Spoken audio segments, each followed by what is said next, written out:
yang Hindu, yang Islam juga dengar. Itu sungguh-sungguh luar biasa.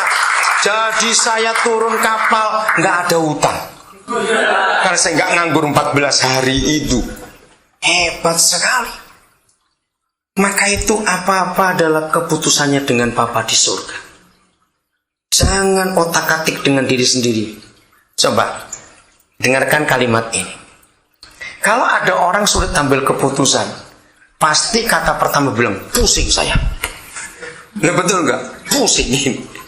Nah, kalau sudah pusing, jangan mikir. Lo kata coba renungkan baik-baik. Lo jawab ya atau tidak?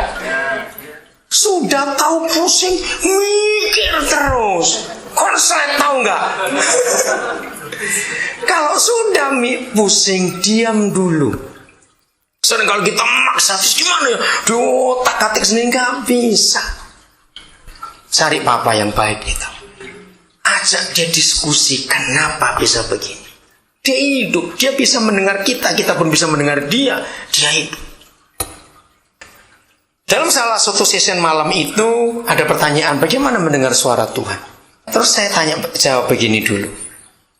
Pertanyaan yang penting adalah sebelum kita belajar mendengar suara Tuhan, pertanyaan adalah untuk siapa dan untuk apa kita mendengar suara Tuhan.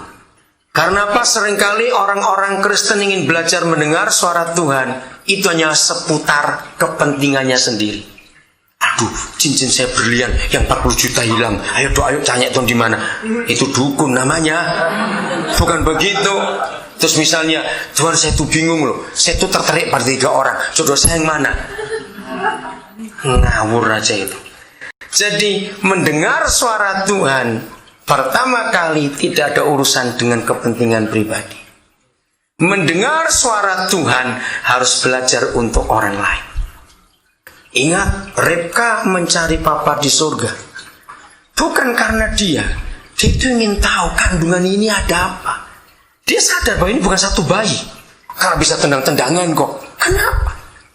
Asaf mencari Tuhan. Itu bukan untuk dia. Maka itu dia bisa menulis ayat pertama tadi saya nggak baca.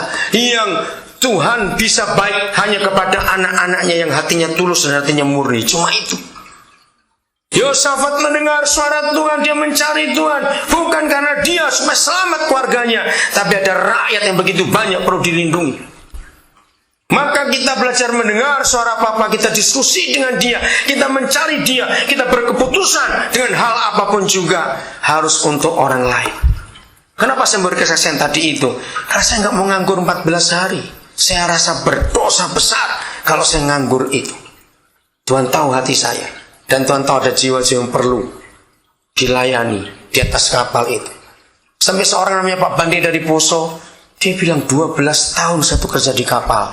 Baru sekali ini kami dilayani seorang hamba Tuhan.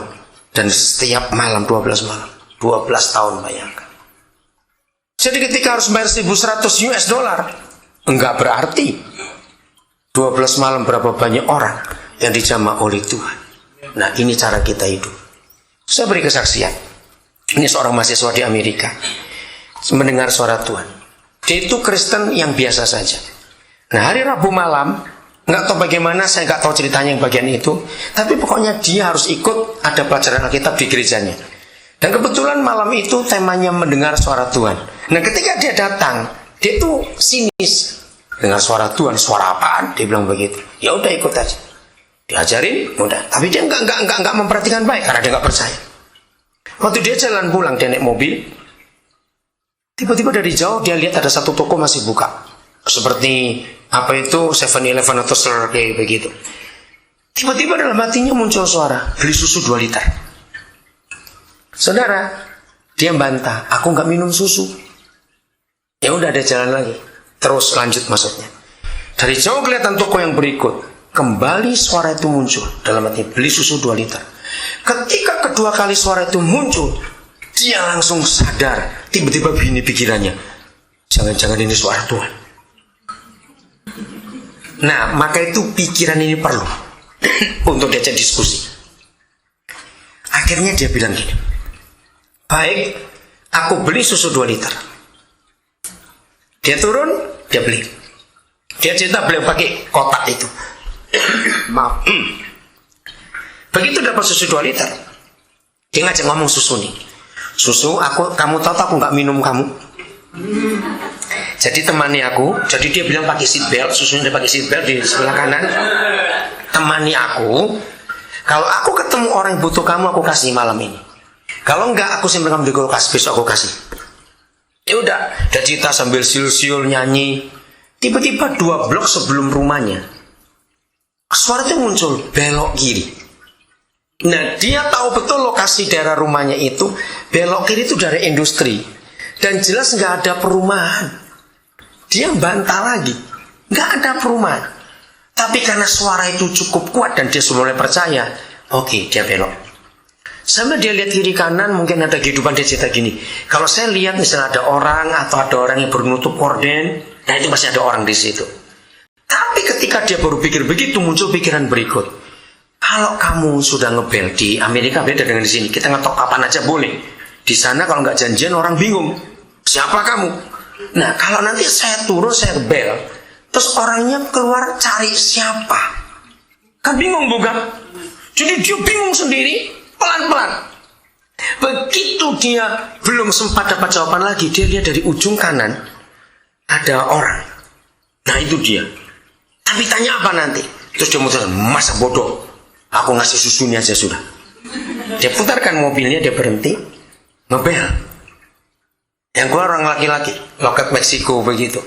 Betul tanya, cari siapa? Dia nggak ngomong apa-apa, dia cuma angkat susunya 2 liter tadi itu. Begitu dia angkat, dia kasih. Orang laki ini panggil seseorang dari dalam. Keluar seorang perempuan, kemungkinan istrinya, lagi bawa bayi yang sedang menangis. Begitu si perempuan ini lihat susu itu, dia ngelihat suaminya, dia ngelihat anak ini. Kata pertama, are you an angel?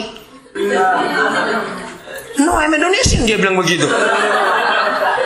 Lalu saya memberitahu kamu, maksudnya kalau kamu nggak datang bak susu, malam ini anak ini mati.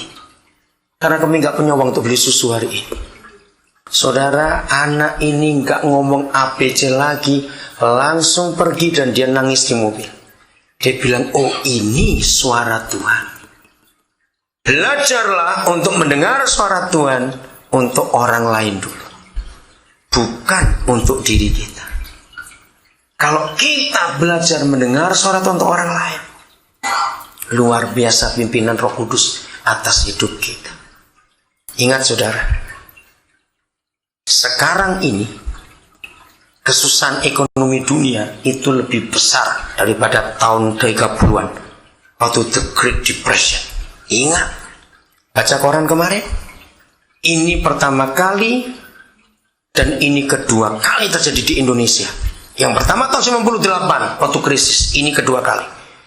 Baca koran kemarin, semua bank sudah diambil oleh pemerintah untuk sementara ini. Ngeri. Saudara bisa bayangkan orang sekaya Bakri jadi bisa bangkrut. Bayangkan belum setahun dia masuk majalah terkenal di Asia, dia orang kaya. Saudara dengar ribuan pabrik di NRC ditutup.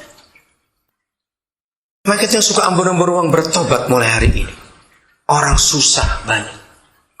Berarti orang lapar akan tambah banyak di negeri ini, saudara. Apa yang kita bisa buat? Gereja harus beri jawaban untuk mereka. Katakan amin. Gereja harus memberi jawaban buat mereka dengan cara atau pola pikir kita yang benar. Maka itu untuk hidup ini kita perlu mengerti apa yang Bapa mau atas kehidupan kita. Ayo kita kembali ke Kejadian 25. Kita tadi sampai di ayat yang ke-22. Bagian terakhir saya baca lagi ayat 22. Dan Ribka pergi meminta petunjuk kepada Yahweh. Firman Yahweh kepadanya, 2 bangsa ada dalam kandunganmu, Ribka, dan 2 suku bangsa akan berpencar dari dalam rahimmu. Suku bangsa yang satu akan lebih kuat dari yang lain, Dan anak yang tua akan menjadi hamba kepada anak yang muda.